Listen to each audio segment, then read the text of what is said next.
Hello বন্ধুরা, আজকে আমি তৈরি করতে চলেছি ফিশ বল বা মাছের চপ। ফিশ বল তৈরি করার জন্য আমি রুই বা কাতলা মাছের পেটি নিয়ে সেটাকে উষ্ণ হালকা আঁচে সিদ্ধ করে নিয়েছি নুন হলুদ দিয়ে।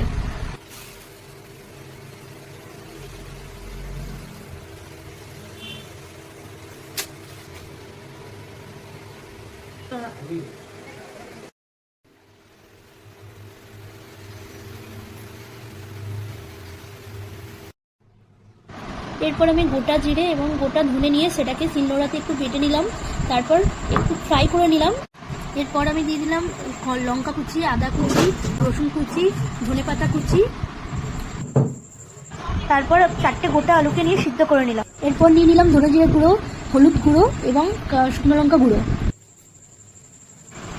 এরপর 2টো পেঁয়াজ নিয়ে সেটাকে কুচি কুচি করে কেটে নিলাম। এবার একটি কড়াইয়ের মধ্যে তেল নিলাম, তেলটা উষ্ণ গরম হলে সবগুলো আস্তে আস্তে দিয়ে দিলাম গরম তেলে।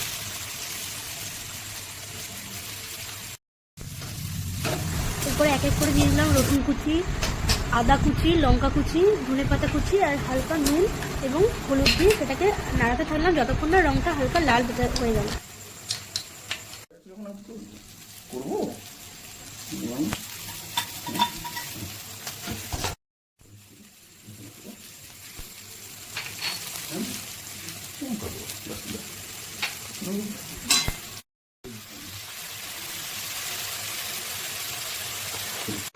এবার কষানো হয়ে গেছে আমার, তারপরে আমি সিদ্ধ করা মাছটাকে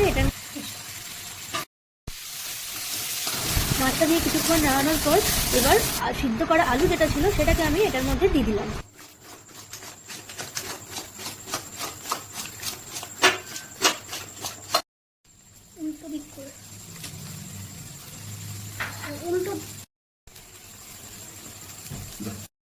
এবার ফিশ বলের মশলাটা আমার রেডি হয়ে গেল। এবার উপরের কোটিং এর জন্য আমরা রেডি করে নিলাম কর্নফ্লাওয়ার, বিস্কুটের গুঁড়ো আর ডিম। এরপর এক এক করে আমি ফিশ বল রেডি করে নিলাম।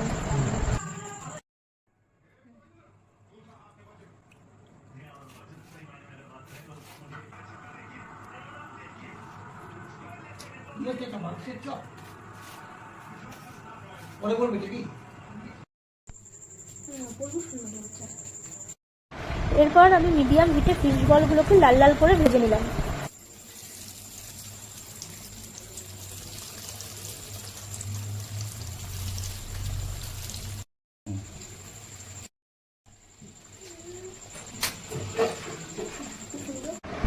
আমার একদম রেডি ফিশ বল। এবার আমি ওটাকে মেয়োনিজ বা কাসুন্দি দিয়ে সার্ভ করলাম। দেখবেন বাড়িতে করে অসাধারণ খেতে লাগবে।